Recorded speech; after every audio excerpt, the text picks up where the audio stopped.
Hey YouTube, I'm Ali. Welcome to the channel. Boy, am I excited for this episode. Today is the first of a two-parter interview session with Shem Phillips and Sam Macdonald. If those names don't sound familiar, well, damn it, they should do. They've just raised 1.3 million New Zealand dollars for their third installment of the West Kingdom board game series, Viscounts. But that's enough of me talking about this. It's time to move on, introduce the video, and ask for those subscriptions, because without your subscriptions, I can't do things like this.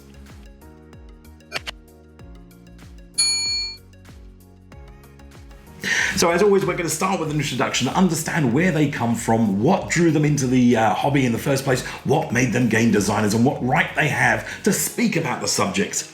So hello, I'm Sam. SJ Macdonald is my name on the boxes of my games because there's another Sam Macdonald on BGG. So I didn't want to be Sam Macdonald the second. So that's why I'm SJ Macdonald. I sort of started the board game design journey in 2017, I think it was. I was playing board games a lot and I was thinking about them a lot. And one day during work, I had this idea that kind of came to me. And on my lunch break, I scribbled down all these notes. And then when I got home that night, I cut up some cards and I drew on a whiteboard and I pillaged all my other game boxes for components. And I forced my flatmates to playtest with me. You must play this game with me. And this game ended up becoming Architects of the West Kingdom. It was a very, very rough prototype. But I had a mate called Shem, this guy over here. I'm not sure which way he is. But I had a mate called Shem, and we were in a band together, and I knew that he was very much involved in the board game scene. And so I thought, hey, I'll just ask Shem to come over and just give me any feedback. Is this game any good? What can I do to fix it? With the intention being that it would just be a game that I play with my friends. And if 4 or 5 of us enjoy it, that would have been great. But after about 2 tests, Shem decided, yep, we could do something with this together. And we did a lot of testing, a lot of changes, a lot of tweaking and streamlining. And Shem was so helpful in that process. And it became Architects of the West Kingdom. So board game design was never this goal of mine, this thing that I knew that I was always going to do. It kind of just was a happy accident, really. And I'm loving it. Yeah, so I started out, 10 years before Sam did. So 2007. I had always loved board games, grew up playing classic card games and tabletop games like, Cluedo and Monopoly and that kind of stuff. And loved doing puzzles, loved Sudokus. I was that kind of kid, doing mazes. And then I would have been in my early 20s. I had a little roll and move family style board game that I wanted to make. I had a little bit of money, so I put some money into it, made all the bits, various locations, sourced tiles from Germany, made the rule books locally, cut the cards myself, and would sticker a box and all that kind of stuff. Very, very homemade kind of style. And released my first game and basically sold it for cost price was what I was aiming at doing. And then after doing that one game, I got introduced to a local board game convention. And that's when I suddenly realized there's this massive community out there. Before that, I had no idea about modern tabletop board games. I'd never done RPGs, I'd never done miniatures games or any kind of war games, no idea. So through that, I discovered this whole hobby. And then the challenge for me as a designer at that point was, cool, I've made a game, can I do it again? Can I do another one? So then I made a little card game and then thought, can I do another one? It was really it's that kind of the thing that most designers struggle with, where they're like, is that all I have? Is that the last game I have? And then you kind of pushing yourself to do one more game. And then you get to where I've been doing it for like close to 12 or 13 years. You suddenly start to realize, I think I can keep making games. I think Shem's being very humble here. Both he and Sam are amazing, talented designers. The West Kingdom series is a great set of games. They've done the North Sea. I think Shem's done the North Sea. Sam's worked on Circadians as his own game as well. These are great games, and if you haven't tried them out, I heartily recommend that you do so. Now, back to the interview. I asked about their relationship, how they met, and exactly what it was like working together on a board game. Yeah, I had a mate called Blake, and we'd been in a few bands and played in different bands, but gigged together for quite a long time. And then we wanted to start a new band, but it was always hard finding a drummer. But just so happened that Blake's boss had a son who liked to play the drums. And then Blake had heard him practicing now and then at work. And then we just invited Sam along to have a jam. And he was a flippin' amazing drummer. So we were like, yep, he's cool. Yeah. It was a great exercise because we did it for 5 years writing songs. So it was a good way of, I knew straight away, I know how to work with Sam. He's great. We understand each other creatively, how to take feedback and that kind of stuff. So it just flooded over into board game design. Now, it may be a stock question from me, but one of the things that I find really interesting, really exciting to understand is where the game idea came from. And of course, I posed that question to Sam and Shem. Was it a mechanic? Was it a theme? Was it a player experience that drives you, in fact, for the creation of your games? Well, each game is kind of different. And so with the West Kingdom series, for example, we knew that we were going to do a trilogy. So Architects started with a mechanic, which was this idea of investing workers in a spot and your actions getting stronger and stronger the more workers you've got there, coupled with the capturing of workers in a worker placement game, which no one, I don't think, has done before. So that started with a mechanic, but then for Paladins, we knew that we were going to be in the West Kingdom. So we sort of at least had maybe not a fully fleshed out theme, but we knew we had the setting there. So it's quite different to start from that point. But yeah, we just take each game on its own, really. Shem and I like to talk about all these different ideas we might have for mechanisms. How could you use cards in 2 or 3 different ways in a game? Or how about you use a dice this way or this way, and talk about that kind of stuff. And then the other thing that we have is a philosophy. And should we hit the ABCs? We've said this before. So. Okay, so we've got ABCs. This is about player experience, what we want players to feel during the game. The A stands for agency. So we want players to be able to make decisions, and we want probably a lot of decisions that they can make so they can really feel like they've forged their own path. So I like having multiple paths to victory in a game. That makes it replayable, that makes it fun, that makes it feel like you're responsible for your wins and also maybe for your losses as well. So agency. And then BC, actually we couple them together. It's a little bit rude, it's butt clenching. So the reason we say that is when we were testing, I think it was Architects, but one of the games, you get to this point at the end of the game where there's so much that you want to do. There's just all these different things that you want to do, and you know you don't have enough time. So you're on the edge of your seat, leaning forward. Love it. And you're just waiting for it to get round to your turn and do the thing that you're planning to do. And that's the kind of feeling we want people to have in our games, is that kind of tension, that kind of angst that they want to take a turn straight away again. And so, yeah, agency, butt clenching, which is really just tension. And then the S stands for setting. Yes? ABCs. ABCs, that's such a clever idea. I love the way they've got that little mnemonic there to help them remember what the key ingredients are whenever they create a game. Agency, butt clenching, which is the tension, and setting. Now, setting especially I love with Shem and with Sam, because the West Kingdom, and earlier than that for Shem, the North Sea, had a continuation of a theme across a number of different games, which I think is really clever. It really draws you into that world and helps you understand the game at a level that perhaps a one-off game may not.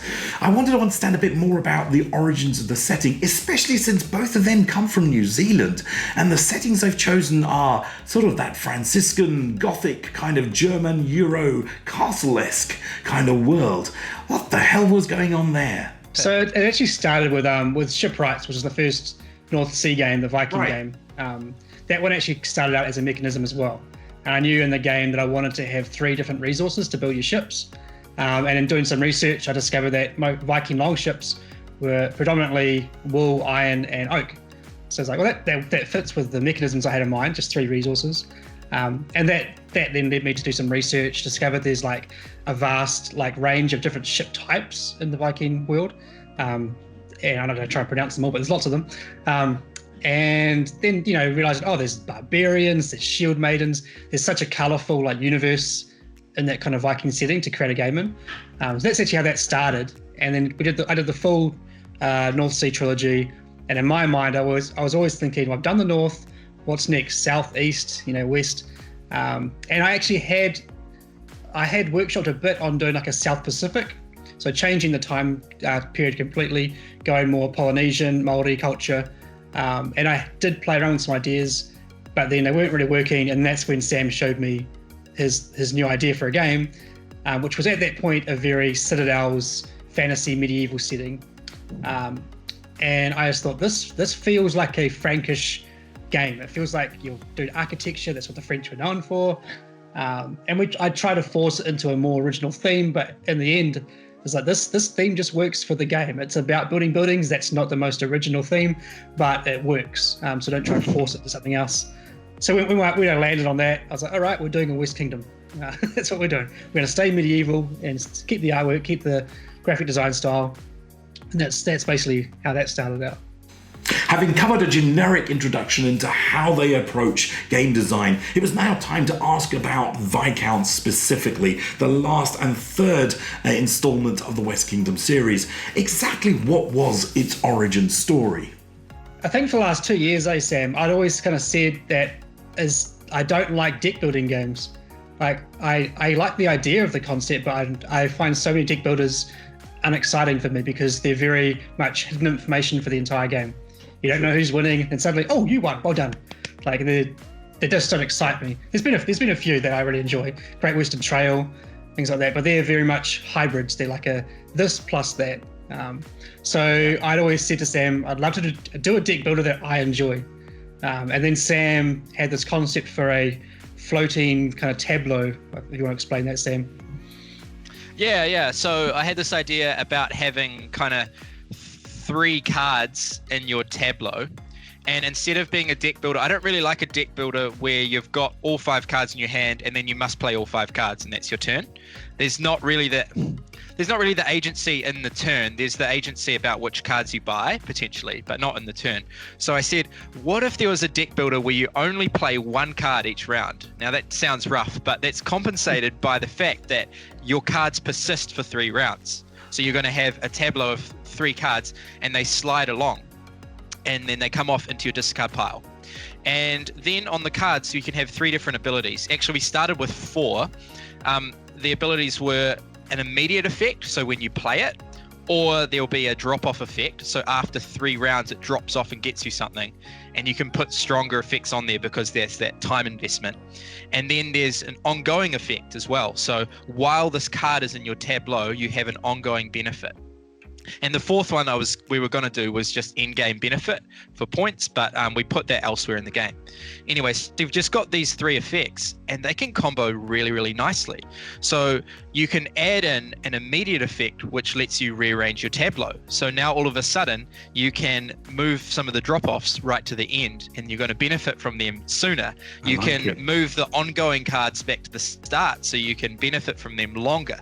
And this just seemed like the right idea for a game mechanism, and we added lots and lots of layers to it from there, like the icons. And so the icons is kind of like which guild they favor, and they give you a certain number of action points for that guild. We ended up using the coin cost for hiring the card in multiple different ways. So it's not just the coin cost to hire them, it's also your movement value, and it's also the amount of money you get back when you remove the card. So yeah, we wanted to use all the information on the card in really clever ways. One of the things I really enjoyed about that story was that it started with Shem making a declaration that he didn't like something in a particular genre of card game, but that they really wanted to try their hand at. So he didn't like the idea of not being able to tell who's winning in a deck builder genre, and then Sam came along and fixed the problem. So it's a different way of thinking. Rather than saying, oh, we're just going to create a deck builder game and follow with a different theme, with our theme of the West Kingdom, what they did is they said, well, what is it that we don't like about it? Let's see what we can do to fix that problem. Here's a new mechanic. Let's put it into our theme of the West Kingdom and go test for play experience. I love that. The other thing I liked about that story is that it sounded like they were starting pretty simple, trying something out. If it worked, great. If it didn't work, then move on to the next thing. Again, that sort of validates the stuff I've been learning about so far, the stuff I've been presenting on this channel. Starting simple, adding to it, and moving on. But I wanted to be super sure, so I asked the question. We had one version, I think, with Sam you had that rough idea locked down of like the floating tableau.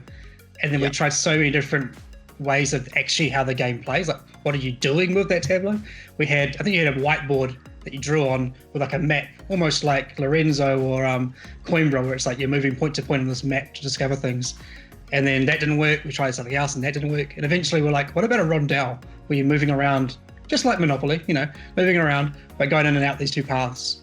And that created that tension, whereas it was, you couldn't just, I think we tried one that was like a Catan map, basically, where you just like, you can go anywhere, you can move around these hexes, anywhere you like to go, but there was no excitement or tension. So this rondelle makes this like, oh, but if I don't go there now, then I have to wait until I come back. And there's just that process of like finding the right mechanisms that mesh well to what you're trying to achieve with the game. Now, we didn't even have the name lined up for ages, eh? We knew what you're doing in the game, but we're like, what's this game going to be called? So yeah, it's an interesting process. Each game's different.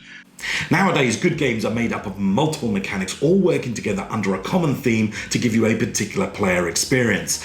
Hey, that's pretty snappy. I'm proud of that. I asked Sam and Shem to give me an example or to explain to me one particular mechanism from its origin, from its concept, all the way through. How did they progress it? What did that look like? In a little bit more detail. That's a really good question. I think Shem and I are similar in that we both do a lot of playtesting in our heads. So we obsess about it and think about it and think, what are some potential problems with it? And so you just kind of give it that space in your head to really, just ponder it for a week or two. I can't remember exactly what my first and second steps were, but early on, I jumped onto Excel and I wrote up a spreadsheet of all of the cards. So I wanted each card in the deck builder to be unique, especially the ones that you can buy.